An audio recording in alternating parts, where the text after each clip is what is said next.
Hello, જાગુસ kitchen જર્નીમાં આપ સૌનું સ્વાગત છે. ફ્રેન્ડ્સ, અત્યારે ઉનાળામાં સરગવો ખૂબ જ સરસ આવતો હોય, એકદમ દળદાર અને મસ્ત. અને આમ પણ સરગવો ફાઇબરયુક્ત અને બહુ જ વિટામિનથી ભરપૂર હોય છે.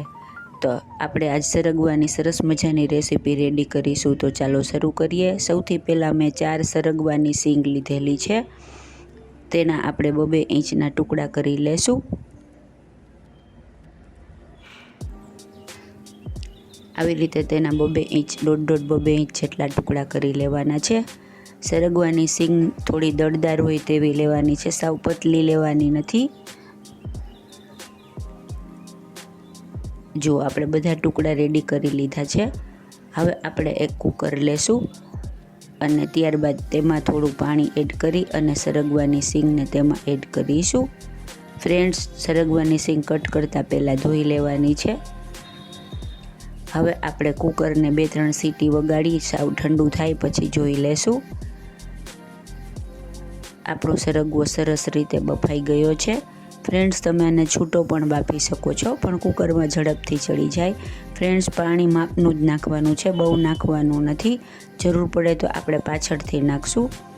જો આપણો સરગવો સરસ રીતે બફાઈને રેડી થઈ ગયો છે.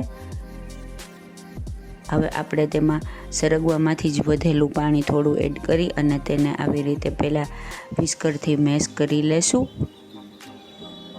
પછી હાથેથી આવી રીતે એકદમ ક્રશ કરી લેશું અને સરગવાનો બધો દર પાણીમાં આવી જાય તેવી રીતે કરી અને સરગવાના છોતા બધા એકદમ ધોઈ નાખશું.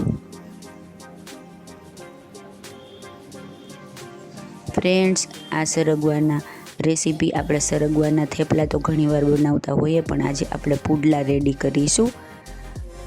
હવે આપણે તેને એક સ્ટ્રેનરની મદદથી બધું પાણી ગાળી લેશું અને સીંગને એકદમ પ્રેસ કરી અને બધું પાણી ગાળી લેવાનું છે. આવી રીતે તેને દબાવતા જશું અને પાણી કાઢતા જશું, જેથી સરગવાનો બધો જ પલ્પ આપણે વાસણમાં અંદર આવી જાય.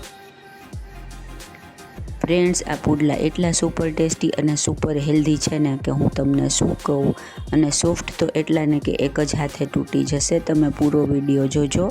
જો આપણું સરગવાનું પાણી રેડી થઈ ગયું છે. હવે આપણે તેમાં 1.5 કપ ચણાનો લોટ એડ કરીશું. ફ્રેન્ડ્સ, તમારે એમનેમ પાણી પીવું હોય તો તમે તેમાં થોડો ઘણો મસાલો કરીને પાણી પણ પી શકો છો. ખૂબ જ હેલ્ધી છે. પગના દુખાવા માટે તો આ ખૂબ જ સરસ છે. જુઓ, આપણે ચણાનો લોટ એકદમ સરસ રીતે બેટર રેડી થઈ ગયું છે. આપણને બેટરની આવી કન્સિસ્ટન્સી જોશે. ત્યારબાદ આપણે તેમાં 1 છીણેલું ટમેટું એડ કરીશું. ત્યારબાદ તેમાં આપણે કોથમીર મરચાં એડ કરીશું. ત્યારબાદ આદુ મરચાંની પેસ્ટ એડ કરીશું. આદુ મરચાંને મેં અધકચરા ક્રશ કરી લીધા છે. ત્યારબાદ અડધી ચમચી લાલ મરચું પાવડર, અડધી ચમચી ધાણા જીરું પાવડર, પિંચ જેટલી હળદર, પિંચ જેટલી હિંગ અને સ્વાદ મુજબ મીઠું એડ કરીશું. આપણે આમાં ઘરમાંથી જ પડેલા બધા મસાલા એડ કરીશું. કોઈ પણ વધારાનો મસાલો એડ કરવાનો નથી. તેમ છતાં આપણા પુડલા એકદમ સરસ અને એકદમ ટેસ્ટી બનશે. હવે આપણે મસાલાને એકદમ સરસ રીતે વિસ્કરની મદદથી મિક્સ કરી લેશું. ફ્રેન્ડ્સ, આદુ મરચાં અધકચરા ક્રશ કરવાના છે, જે ચાવવામાં આવશે તો ખૂબ જ સરસ લાગશે. હવે પિંચ જેટલો જ બેકિંગ સોડા એડ કરીશું. આનાથી આપણા પુડલા એકદમ સુપર સોફ્ટ અને સુપર યમી બનશે.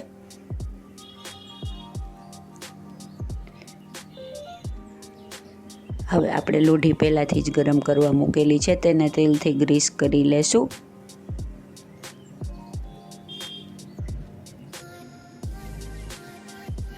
ફ્રેન્ડ્સ, આમાં તેલ 1 થી 1.5 ચમચી જેટલું જ એક પુડલામાં જાય છે.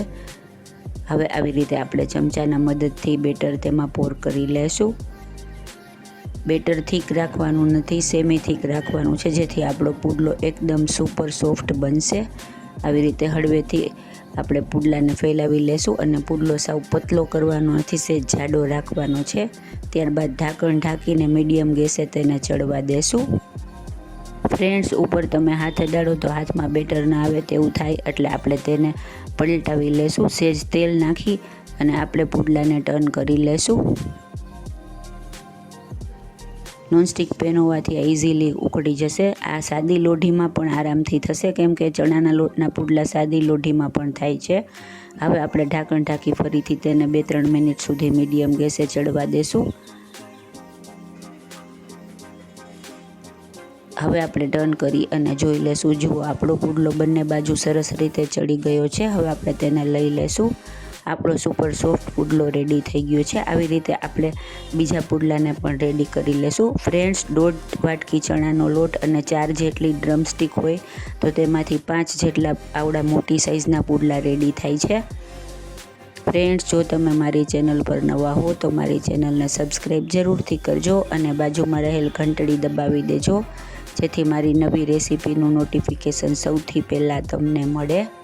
આવી રીતે આપણે બધા પુડલાને રેડી કરી લેશું.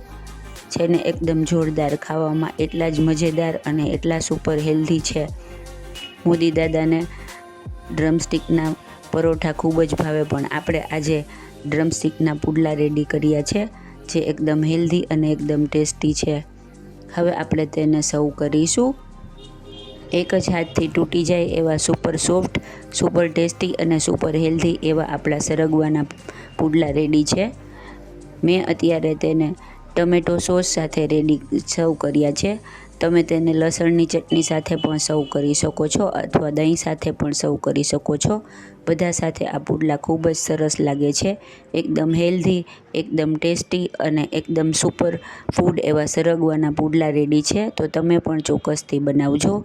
ફ્રેન્ડ્સ, જો તમને મારી રેસીપી પસંદ આવી હોય તો મારી ચેનલને લાઇક, શેર અને સબસ્ક્રાઈબ જરૂરથી કરજો. ધન્યવાદ.